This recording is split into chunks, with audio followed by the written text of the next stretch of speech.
हमारे साथ मंच पर आपके सबसे प्रिय नेता और यहां के मुख्यमंत्री आदरणीय के चंद्रशेखर राव जी, मंच पर उपस्थित दिल्ली के मुख्यमंत्री अरविंद केजरीवाल जी, पंजाब के मुख्यमंत्री श्री भगवत मान जी, सीपीआई के जनरल सेक्रेटरी आदरणीय डी राजा जी और मंच पर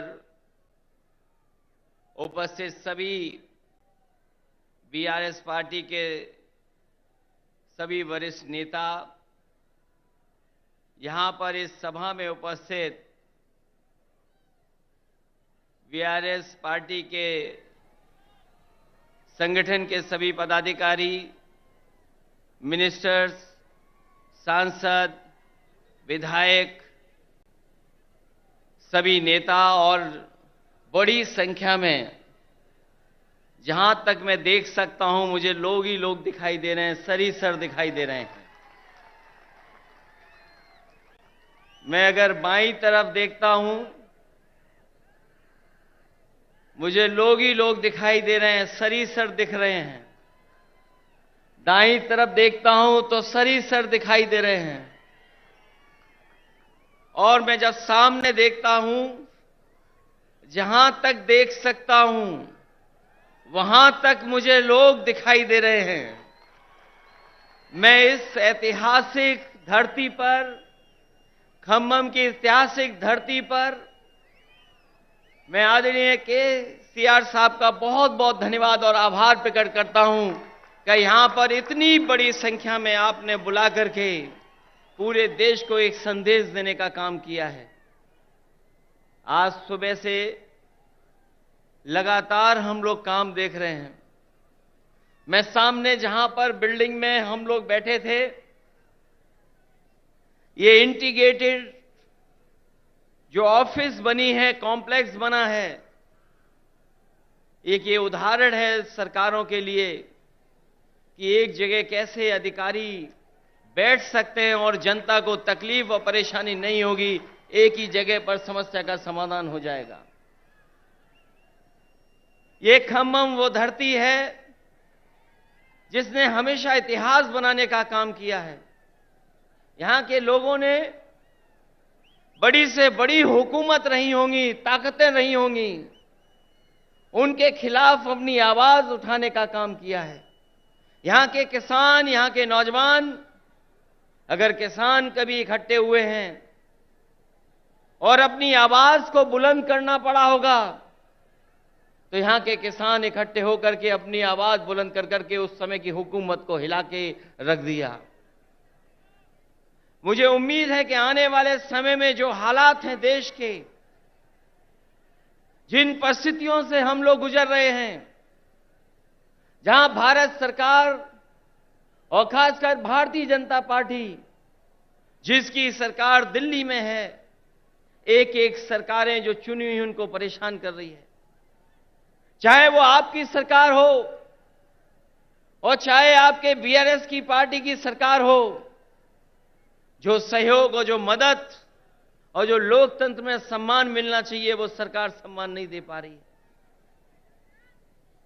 समय समय पर रुकावट कैसे पैदा हो, नेताओं को कैसे परेशान किया जाए, उनके खिलाफ क्या साजिश की जाए, उनके विपक्ष के लोग जो उनके सामने खड़े होकर के सवाल पूछते हैं, उनको किस षड्यंत्र से उनको दबाया जाए, उनकी छवि कैसे खराब की जाए, ये भारतीय जनता पार्टी की सोची समझी सी रणनीति के तहत काम कर रहे हैं।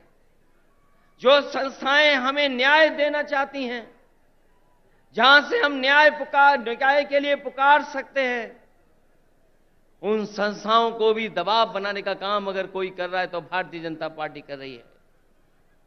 अभी कल ही भारतीय जनता पार्टी की मीटिंग खत्म हुई है और उन्होंने कहा कि 400 दिन बाकी हैं हमें तो लगता था कि ये सरकार तो वो है जो दावा करती थी कि हटेगी नहीं। अब तो वो स्वयं स्वीकार कर रही है कि अब 400 दिन हैं। जो सरकार अपने दिन गिनने लगे, जो सरकार अपने दिन बताने लगे, समझ लो ये 400 दिन बाद सरकार रुकने वाली नहीं है। अब तो 399 दिन बचे हैं। और जैसा कि भारतीय जनता पार्टी का समय समय पर जो बुनियादी मुद्दे हैं कि महंगाई कैसे कम हो, बेरोजगारी कैसे कम हो, हमारे लोग जो भारत छोड़ करके चले जा रहे हैं, कुछ लोग तो अपनी खुशहाली के लिए जा रहे हैं, लेकिन बड़ी संख्या में लाखों लोग ऐसे हैं जो धन दौलत उनके पास है, वो इस देश में रहना नहीं चाहते क्योंकि ये सरकार उनको रहना नहीं देना चाहती। इनके पास बुनियादी ठोस मुद्दे जो किसान की जरूरत के वो नहीं पूरे कर रहे हैं। आपको सबको याद होगा, यही बीजेपी के लोगों ने कहा कि हम किसानों की आय 2022 तक दोगुनी कर देंगे, किसान की आमदनी दुगनी हो जाएगी। हालांकि 2023 शुरू हो गया है, लेकिन मुझे तो ये लगता है किसान की तकलीफ और परेशानी को देख करके इन भारतीय जनता पार्टी के लोगों का 2022 अभी खत्म नहीं होगा। इनका 22 खत्म नहीं होगा, 23 आ गया, 24 आ जाएगा, लेकिन भारतीय जनता पार्टी ने जो वादा किया था कि 22 तक हम किसानों की आय दोगुनी कर देंगे, वो अभी दोगुनी नहीं हुई है। हमारा किसान तकलीफ और परेशानी में है, उसको वादा तो कर रहे हैं, लेकिन जो बुनियादी उसे मदद मिलनी चाहिए वो मदद नहीं मिल पा रही है। ये हमारा जो नौजवान दिखाई दे रहा है, ये नौकरी और रोजगार की तलाश में अपना भविष्य चौपट कर रहा है। ये सरकार कोई ठोस कदम नहीं उठा पा रही। आपका प्रदेश में तो सरकार है जहां मुख्यमंत्री काम कर रहे हैं, लेकिन हम तो अपने प्रदेश में देखते हैं जहां पर बड़े पैमाने पर बेरोजगारी है। जैसे ही चुनाव आ गया है, इन्होंने तय कर लिया है कि जगह जगह इन्वेस्टमेंट मीट करेंगे और इन्वेस्टमेंट मीट के बहाने लोगों को धोखा देंगे। ये प्रचार के माध्यम से धोखा देना चाहते हैं। वैसे तो समय समय पर देश के लोग और देश के जो नेता होते हैं वो G20 की अध्यक्षता कर रहे हैं, लेकिन इस बार इन्हें मौका मिला है अध्यक्षता करने का। मुझे लगता है कि केवल चुनाव के लिए ही प्रचार करेंगे, उसमें कोई ठोस कदम नहीं उठाएंगे। इसलिए आज जब हम इतनी बड़ी संख्या में लोगों के सामने इकट्ठे हुए हैं, जहां मुझे लोग ही लोग दिखाई दे रहे हैं, उनके सामने मैं कह सकता हूं कि अगर तेलंगाना में सफाया हो रहा है बीजेपी का, तो उत्तर प्रदेश भी पीछे नहीं रहेगा। आप अपने प्रदेश से हटाइए, यूपी से हम लोग मिलकर के उनको हटाने का काम करेंगे। हम यूपी वाले यही जानते हैं कि जिन्हें प्रधानमंत्री बनना है वो उत्तर प्रदेश जरूर आते हैं। इसीलिए आपने देखा होगा गुजरात से उत्तर प्रदेश आए। अगर गुजरात से प्रधानमंत्री बन सकते होते तो शायद गुजरात वो नहीं छोड़ते, लेकिन उत्तर प्रदेश के साथ जो धोखा हुआ है उसकी आप कल्पना नहीं कर सकते हैं। मां गंगा हमारी पूजा का, हमारी आस्था का, हमारी संस्कृति की स्थान है। एक पानी का जहाज चला करके, विलासिता का जहाज चला करके न जाने क्या सपने दिखा रही है सरकार। और जिस मां गंगा को साफ हो जाना चाहिए था, मां गंगा वैसी की वैसी है, नदी साफ नहीं है, नदी को साफ नहीं कर पाए। मुझे खुशी है इस बात की कि जब मैं मुख्यमंत्री था उस समय आपके मुख्यमंत्री जी ने एक फैसला लिया था कि यहां पर किसानों के खेत तक और घरों में, यहां पर किसानों के खेत तक और घरों में पानी पीने का कैसे इंतजाम किया जाए।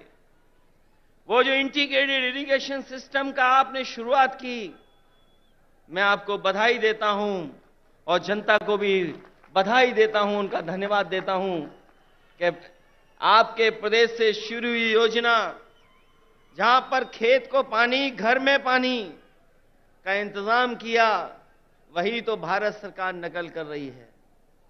जो आज भारत सरकार नकल कर रही है वो कहीं ना कहीं आपकी देन है। जिस सरकार ने एक उदाहरण पेश किया हो, और न केवल इरिगेशन में और भी क्षेत्रों में, मैं ऐसे सरकार के लोगों को बधाई देता हूं और खासकर मुख्यमंत्री जी को बधाई देता हूं। जहां इतना विकास हो रहा हो, वहीं भारतीय जनता पार्टी के लोग देश को पीछे ले जाना चाहते हैं। उनके मुद्दे, उनके फैसले हमें और आपको पीछे ले जा रहे हैं। इसलिए आज जरूरत है प्रोग्रेसिव नेताओं की, प्रोग्रेसिव सरकारों की। और मुझे उम्मीद है कि जिस तरीके से भारतीय जनता पार्टी ने देश को पीछे कर दिया है हर चीज में, हम सब मिलकर के जो मंच पर बैठे हैं और प्रदेशों में भी हैं, जो साथ मिलकर के काम करेंगे तो देश को एक नई सरकार भी और नए तरह का एक प्रोग्रेसिव एजेंडा देकर के देश को आगे ले जाने का काम करेंगे। मैं एक बार फिर बधाई देता हूं कि आपने जितना प्रचार करना चाहिए था, आपने भगवान विष्णु, उनके अवतार भगवान नरसिम्हा जी का जो मंदिर का निर्माण कराया, मैं आपको बधाई देता हूं। आपने काम ज्यादा किया, प्रचार कम किया, लेकिन कुछ लोग तो ऐसे हैं जो काम कम प्रचार ज्यादा करते हैं।